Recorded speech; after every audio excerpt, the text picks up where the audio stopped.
Assalamualaikum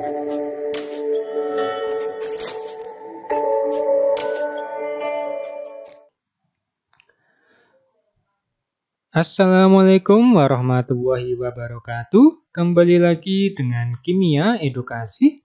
Kali ini Kimia Edukasi akan membahas materi mengenai larutan penyangga atau yang disebut juga dengan larutan buffer atau juga dapat disebut juga dengan larutan dapar. Jadi ketiga istilah ini sama. Jadi jangan bingung ketika nanti ada istilah larutan penyangga, larutan buffer, dan larutan dapar. Nah, larutan penyangga itu adalah suatu sistem larutan yang dapat mempertahankan nilai pH agar tidak terjadi perubahan pH yang berarti oleh karena penambahan suatu asam ataupun suatu basa ataupun dilakukan suatu proses pengenceran. Jadi, tujuan dari adanya larutan buffer ini adalah digunakan agar pH suatu larutan itu tidak mengalami perubahan yang berarti ketika ada proses penambahan basa ataupun asam, ataupun ketika saat dilakukan proses pengenceran. Nah, prinsip dari larutan penyangga, buffer, atau dapar ini kita bisa menjumpai pada makhluk hidup. Di antaranya adalah kalau pada manusia, ini juga ada yang namanya sistem buffer atau larutan penyangga. Contohnya adalah di bagian lambung, di mana di bagian lambung ini ada yang namanya enzim pepsin. Di pelajaran biologi, enzim pepsin itu digunakan untuk dapat memecah protein yang ada di dalam lambung. Kemudian dia hanya dapat bekerja optimal, jadi enzim pepsin itu hanya dapat bekerja optimal dalam suasana asam, yakni sekitar pH 2. Jadi ketika di dalam lambung itu memiliki pH 2, maka enzim pepsin ini dia dapat bekerja secara maksimal. Tetapi ketika enzim pepsin ini dia nanti masuk ke dalam usus halus, maka enzim pepsin ini pekerjaannya menjadi tidak optimal atau kadang sampai dalam kondisi non-aktif. Salah contohnya seperti itu. Kemudian di darah, pada darah manusia ataupun makhluk hidup lain, ini juga ada larutan penyangga di mana darah ini dia dipertahankan pada pH kurang lebih 7,4. Di mana kita tahu bahwa di darah itu digunakan untuk proses pengangkutan oksigen yang nanti menggunakan hemoglobin ya. Hemoglobin pengangkutannya. Kemudian juga ada karbon dioksida untuk dikeluarkan dari tubuh dan juga darah ini digunakan untuk mengangkut sari-sari makanan. Nah, pada darah prinsipnya pada larutan penyangga ini jika nanti pH-nya ini dia naik, misalnya jadi 7,5 dan seterusnya, maka dia akan dipertahankan untuk supaya bisa turun menjadi pH kurang lebih 7,4. Nah, jadi ketika ada asamnya naik di dalam darah, pH-nya dia tetap dipertahankan menjadi 7,4. Jadi itu kurang lebih pengertian mengenai larutan penyangga atau sifat dari larutan penyangga. Di dalam kimia, maka nanti komponen larutan penyangga itu dia dibagi menjadi dua bagian, yaitu larutan penyangga yang bersifat asam dan larutan penyangga yang bersifat basa. Di video ini akan saya jelaskan mengenai larutan penyangga yang bersifat asam. Di mana ketika ada larutan penyangga yang bersifat asam ini, maka nanti di dalam larutan penyangga asam ini ada dua komponen penting. Yang pertama adalah asam lemah, Ha, dan basa konjugasi atau A. Nah, jadi larutan penyangga asam itu dia terdiri dari asam lemah dan basa konjugasinya. Jadi ada dua istilah penting, yaitu di dalam larutan penyangga ada Ha, asam lemah, kemudian juga ada basa konjugasi. Dalam hal ini adalah nanti ion amin ini. Sama basa konjugasi. Ini perlu diingat-ingat mengenai larutan penyangga asam itu dia terdiri dari apa dan apa, yaitu dari asam lemah dan basa konjugasinya. Di dalam proses pembuatan larutan penyangga asam, nanti ada dua jenis caranya supaya dapat membentuk larutan penyangga yang bersifat asam. Cara pertama di sini adalah dengan cara mencampurkan asam lemah dengan garamnya. Jadi asam lemah, cara pertama ini adalah asam lemah ditambah dengan garamnya. Ketika nanti asam lemah ditambah dengan garamnya, maka garam ini nanti dapat terionisasi menghasilkan ion amin ini, yaitu basa konjugasinya. Jadi garam ini nanti ketika dia dimasukkan ke dalam campuran, maka garam ini akan terionisasi menjadi basa konjugasi. Nah, sehingga menghasilkan ion amin tadi. Nah, seperti ini. Contohnya adalah di sini ada dua.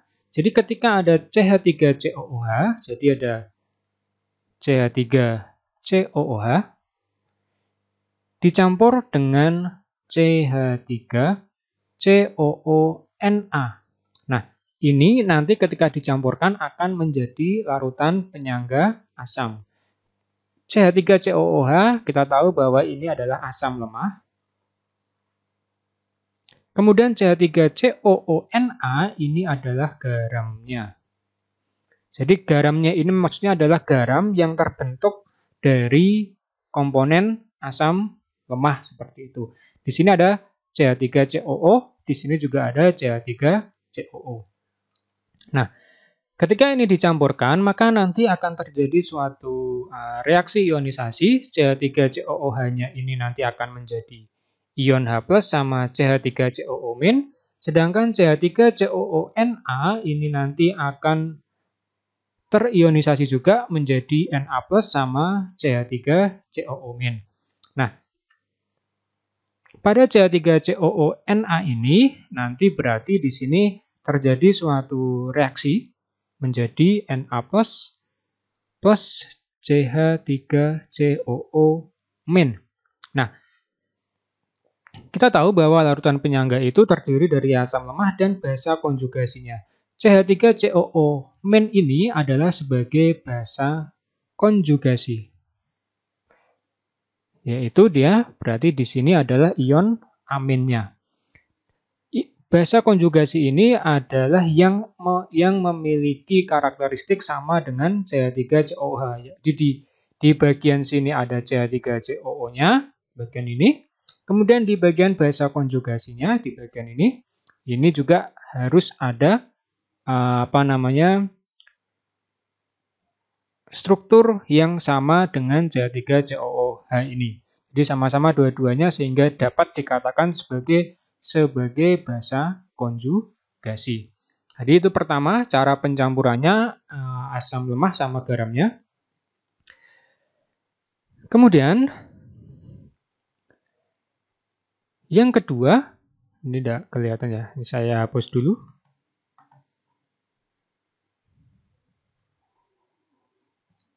Nah, seperti ini. Untuk dapat mendapatkan larutan penyangga asam, cara kedua adalah dengan cara mencampur asam lemah yang berlebihan dengan suatu basa kuat. Jadi campurannya adalah, yang cara kedua adalah dicampurkan antara asam lemah ditambah dengan basa kuat. Sehingga nanti akan terbentuk larutan penyangga asam yang terdiri dari asam lemah sama basa konjugasi.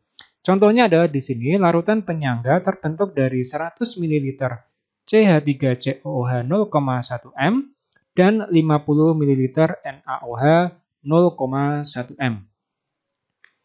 Secara mudah, di sini nanti kita akan melihat bahwa ketika ini terjadi suatu reaksi dicampurkan, di sini ada CH3COOH plus NaOH.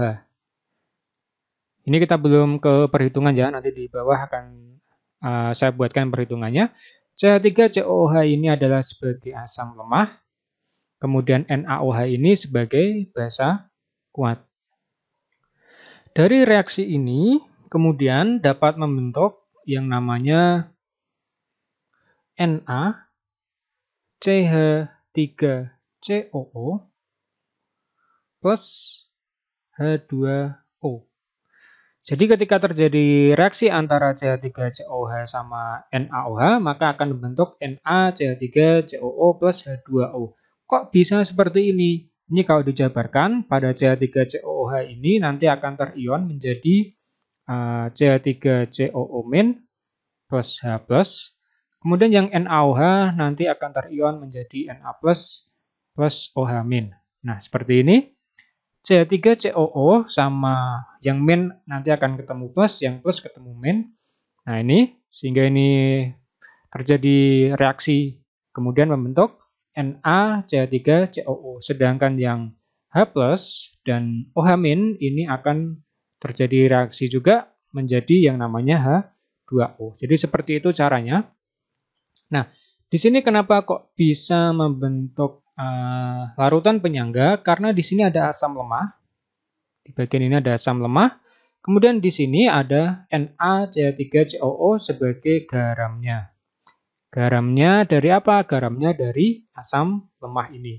Nah, tetapi dalam reaksi ini itu belum bisa diketahui apakah ini dapat dijadikan sebagai larutan penyangga atau tidak. Karena kita tidak tahu apakah ketika terjadi reaksi ini, jumlah dari CH3COOH ini habis atau tidak. Kalau habis, berarti tidak menjadi larutan penyangga. Kalau CH3COOH ini masih, kemudian di bagian NaCH3COO ini juga masih, maka larutan ini dapat menjadi larutan penyangga. Maka dari itu di sini ada jumlah mili sama molaritasnya. Nah, untuk melakukan perhitungan ini, berarti kalian harus tahu dulu perhitungannya nanti ada mula-mula, reaksi, kemudian sisanya. Nah, di sisa itu kalau seandainya masih ada sisa dari CH3COOH sama CH3COO-, maka dapat dikatakan sebagai larutan penyangga. Nah, kita hitung. Kita cari dulu untuk menentukan dia dapat menjadi larutan penyangga atau tidak, mencari nilai dari molnya dulu. Jadi yang dihitung bukan molaritasnya, tapi molnya. Di sini ada CH3COOH. Nah, kita cari molnya yaitu 100 ml dikalikan dengan 0,1 M. Maka nanti akan ketemu nilainya adalah 10 milimol. Nah, kemudian yang kedua adalah perhitungan dari NaOH. Yaitu nilainya berarti di sini 50 ml dikalikan dengan 0,1 M sehingga ketemunya adalah 5 milimol. Nah, ingat ya rumus segitiga. Kalau bingung mengenai pencarian molaritas, yang bawah adalah di sini liter, tapi di sini saya buat mililiter ya, sehingga di sini milimol. Kemudian di sini adalah molaritas dan yang di atas adalah mol ya. Jadi mol sama dengan liter kalikan mol, molaritas. Kalau mencari liter berarti mol dibagi molaritas dan seterusnya. Setelah ini, setelah diketahui milimolnya, kemudian kita buat reaksi ionisasinya. Jadi reaksi ionisasi nanti seperti ini. Sebentar.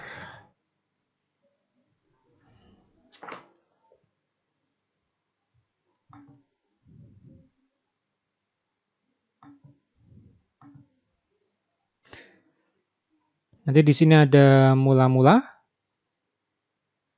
ada proses reaksi, kemudian seperti ini. Nah, masih ingat kan yang perhitungan seperti ini? Kemudian di sini ada sisa. Nah, kita buat dulu yang di bagian reaksinya bagaimana. Berarti di sini nanti ada CH3COOH plus NaOH. Biasanya di sini kita tidak pakai NaOH, tetapi langsung ionnya, yaitu ion yang dipakai adalah ion OH-.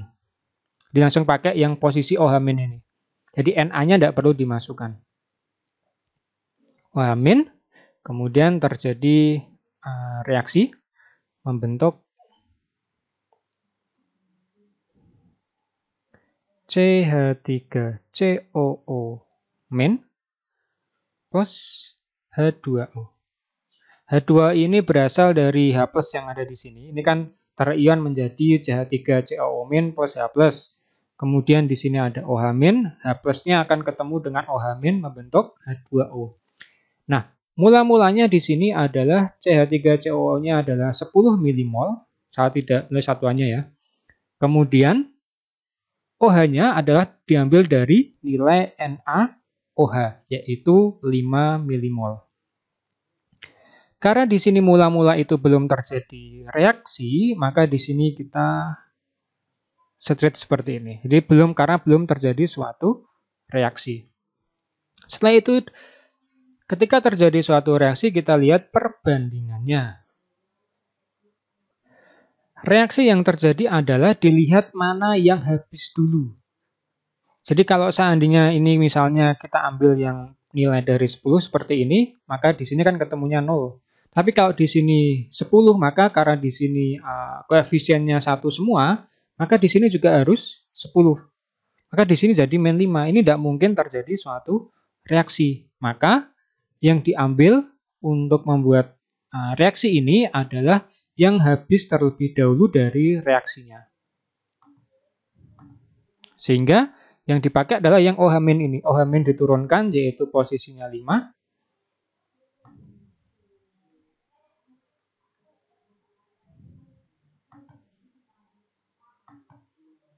Nah, seperti ini 5 ya. Jadi yang dijadikan acuan adalah angka 5 ini. Saya buat ballpoint yang beda. Nah, jadi pakainya ini 5 ini sebagai dasarnya untuk menghabiskan. Sehingga di sini yang di bagian kiri ini adalah di min, nanti yang sebelah kanan nanti di plus. Nah, seperti ini. Sehingga pada CH3COOH ini yang bereaksi itu hanya 5 mmol saja. Kenapa 5 mmol? Karena yang dipakai adalah 5 ini. Karena koefisiennya 1 sama 1, maka di sini perbandingan ya. Ingat perbandingan misalnya ada 1:2, maka kalau di sini 10, maka di sini 5, yaitu setengah dikalikan 10 sehingga hasilnya 5. Nah, setelah itu berarti di sini sisanya adalah 5 mmol. OH-nya, OH ini berarti NaOH ini nanti adalah habis. Bagaimana dengan CH3COO min yang sebagai basa konjugasi? Kita tahu kan di sini basa konjugasinya adalah ion amin ya.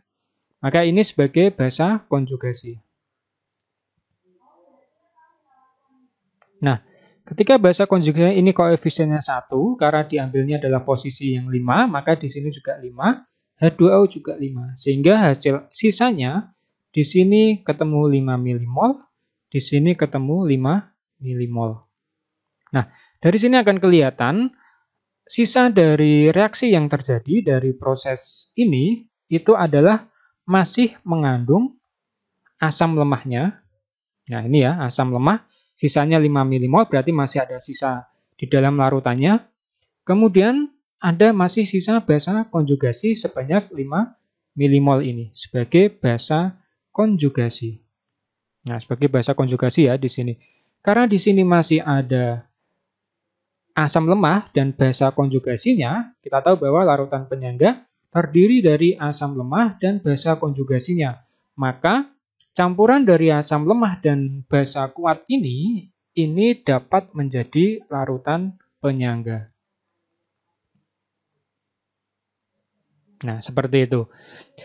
Jadi langkah pertama kalau nanti ada soal terkait seperti ini, tentukan apakah menjadi larutan penyangga atau tidak dari campuran larutan A sama larutan B seperti ini. Cara paling cepat adalah mencari ini dulu. Jadi paling cepat kita cari ini dulu. Kalau seandainya reaksi ionisasinya hanya ada ini di pilihan gandanya yang bisa menjadi larutan penyangga, maka itu pilihannya. Tetapi nanti kalau seandainya ada yang sama seperti ini, maka kalian baru cari reaksi ionisasinya seperti apa, campurannya. Berapa sisanya yang masih terada. Kalau CH3COOH ini habis, 0, maka tidak menjadi larutan penyangga. Atau misalnya CH3COO- ini habis, tidak ada sisanya, maka juga tidak menjadi larutan penyangga asam. Jadi caranya seperti itu untuk menentukan komponen larutan penyangga. Semoga bermanfaat. Jika nanti ada pertanyaan, silahkan ditanyakan di kolom komentar. Sampai jumpa pada materi-materi berikutnya di Kimia Edukasi. Wassalamualaikum warahmatullahi wabarakatuh.